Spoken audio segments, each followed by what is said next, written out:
Halo teman-teman peternak burung lovebird, jumpa lagi di channel saya. Hari ini saya akan membahas tiga hal penting terkait bagaimana supaya kita bisa sukses beternak burung lovebird atau minimal hasilnya bisa lebih baik dari apa yang kita dapatkan sekarang ya.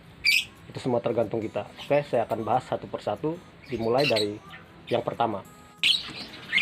Oke teman-teman semuanya, sebelum saya memulai, saya akan membagikan sebuah jargon saya. Kebetulan jargon ini saya dapat pada saat saya berkomentar di media sosial ya. Pada saat itu saya ikut berkomentar, ada salah satu peternak juga yang sepertinya jawabannya menurut saya itu kurang baik, sehingga saya menjawab seperti ini ya. Sesama peternak itu tidak boleh saling sikut ya, tetapi harus saling support ya, supaya kita bisa sama-sama sukses ya, karena rezeki itu masing-masing Tuhan yang atur. Oke, mari kita saling berbagi. Yuk kita simak 3 poin ini. Oke.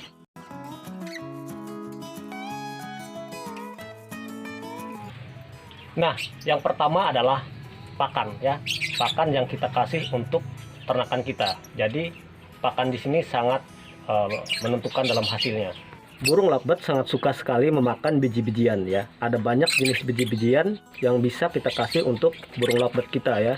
Adapun jenis biji-bijiannya banyak sekali jenisnya, mulai dari kenari seed, millet putih, millet merah ya, gabah, kemudian jagung giling, kuaci, dan jenis-jenis lainnya ya.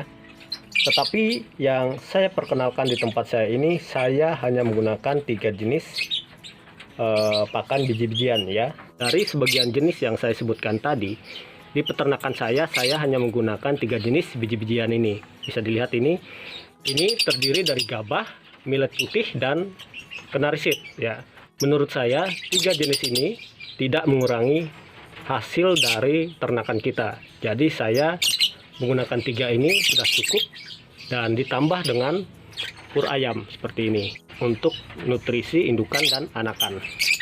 Nah, setelah pakan yang sudah kita kasih ya, yang cukup memadai, kita juga harus memperhatikan kebersihan pakan yang kita kasih. Jangan sampai ampas-ampas atau bekas-bekas kulit millet putih atau kenari seednya atau gabah tidak kita lakukan pembersihan rutin, karena itu juga bisa mengundang penyakit sehingga indukan menjadi tidak sehat ya. Jadi mulai pakannya harus bersih, termasuk air minumnya harus kita ganti rutin tiap hari. Nah, itu yang saya maksud, seperti ampas millet putih, kemudian gabah ya, atau kenari seed, itu harus kita bersihkan ya. Kita harus membersihkannya rutin. Air minumnya pun harus kita bersihkan rutin, harus bersih ya. Karena pengaruhnya apabila pakannya tidak bersih ya, kemudian air minumnya tidak bersih, akan berpengaruh kepada kesehatan indukan ternakan kita ya. Lebih-lebih ketika dia sedang meloloh anaknya, maka air yang dia minum atau pakan yang dia kasih itu bisa menyebabkan anakan menjadi tidak sehat dan ujungnya menyebabkan kematian ya. Semuanya berawal dari indukan kita dulu ya. Apabila indukan kita sehat, tentu nanti ketika ada anaknya, anakannya pun akan sehat ya. Dengan suplai makanan yang bersih, air minum yang bersih, maka perkembangan anakan menjadi baik dan tentunya bisa hidup sampai panen. Nah, jadi teman-teman, intinya di poin pertama ini yaitu di pakannya harus memadai juga ya. 3 jenis biji-bijian menurut saya sudah cukup, ditambah dengan pur ayam ya, ditambah pur ayam. Dan tidak hanya sampai di situ, tetapi kebersihannya pun harus kita jaga, termasuk airnya ya, air minumnya. Setelah pakan ya, kita masuk ke poin 2 ya, poin 2. Nah, poin 2 ini merupakan hal yang sangat penting juga, yaitu kebersihan kandang ternak kita. Nah, di dalam kebersihan kandang ini meliputi kebersihan tempat minum, kebersihan tempat pakannya ya, kebersihan gelodoknya, dan kebersihan di dalam kandangnya itu sendiri, juga di sekitar lingkungannya maupun di luar kandang ternak kita. Jadi semuanya harus kita jaga kebersihannya, karena itu sangat berpengaruh terhadap kenyamanan burung ternakan kita, sehingga produksinya pun akan lancar ya. Nah, bagaimana caranya supaya kebersihan kandang kita tetap selalu terjaga? Tentunya kita harus membuat jadwal rutin untuk melakukan pembersihan ya. Ataupun saat kita melihat kandang ternak kita kotor, kita harus segera melakukan pembersihannya ya. Jadi indukan akan merasa nyaman.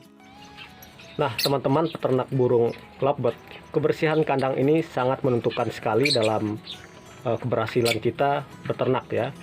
Karena apabila kandang kita tidak bersih, tentu pengaruhnya ke indukan ya.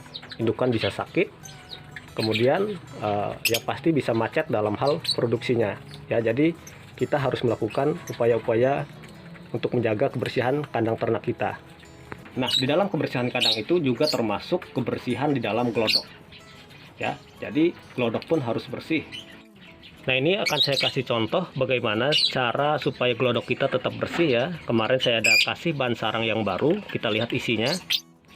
Nah, ini sudah saya kasih bahan-bahan sarang yang baru. Seperti yang kita lihat, itu indukannya sudah bertelur 2 ya.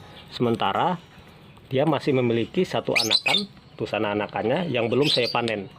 Ini jaraknya dari yang saya panen pertama sekitar 1 minggu.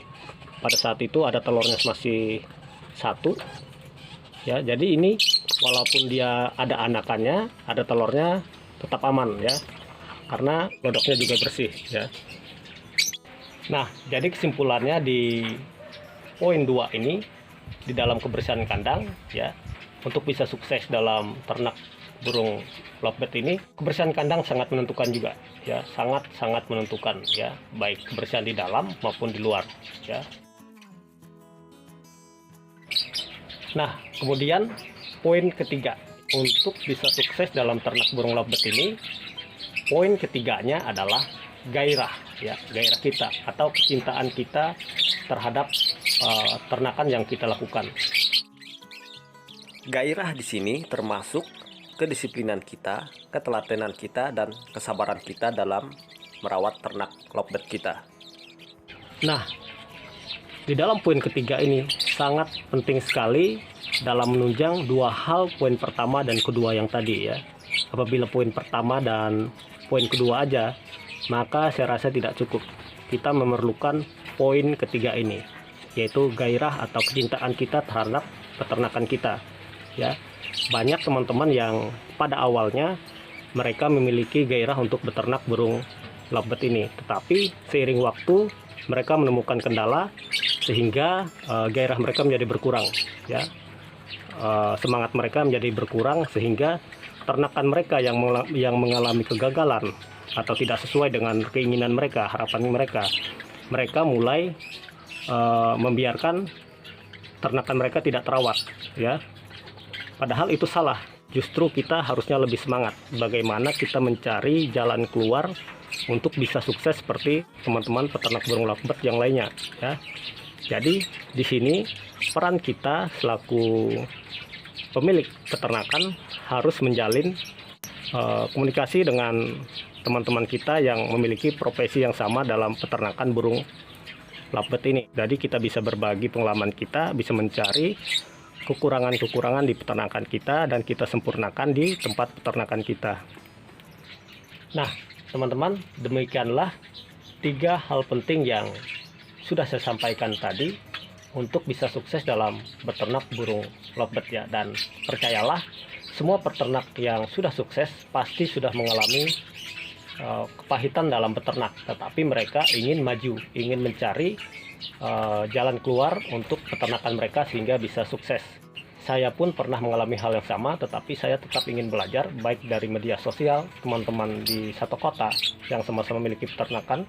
Kami sering berbagi tentang masalah-masalah yang ada di peternakan kami, dan saya juga belajar di YouTube. Sampai sekarang pun saya mencari informasi tentang cara beternak burung lovebird yang baik. Jadi pesan saya untuk teman-teman yang baru memulai peternakan burung lovebird ini, harus banyak belajar, bertanya pada senior-seniornya yang mau berbagi pengalamannya, dan jangan pernah mudah putus asa ya. Apabila ada kendala, kita cari solusinya, dan tentunya kita semua berharap kita sukses dalam beternak ini. Oke, demikian yang dapat saya sampaikan. Mudah-mudahan bermanfaat untuk teman-teman yang masih mencari solusi dalam peternakannya. Oke, salam sukses untuk kita semua. Jos.